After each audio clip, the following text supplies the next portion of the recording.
How to record a presentation in Microsoft PowerPoint. Want to record yourself and create narration for your presentation? Select Slideshow. Record slideshow. Choose where you want to start recording from. We want to start from the beginning of the presentation, so we'll select Record from Beginning. When you're ready, select Record and start speaking. Welcome to the Fabricam All Hands meeting.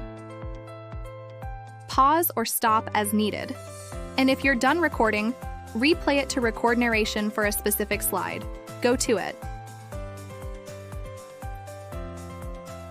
Narration won't record during slide transitions, so let those play first before you start speaking. And when you're ready, select Record and start speaking. All information in this presentation is confidential. If you use the pen, highlighter, or eraser tool, it'll record as well.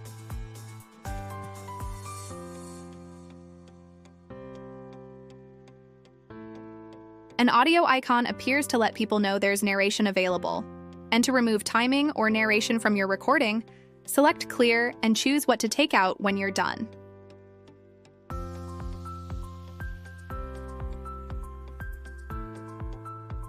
Save and share your presentation with others as a PowerPoint file or video. And your recording automatically plays when someone starts your presentation. Welcome to the Fabricam All Hands meeting. Thank you for watching us.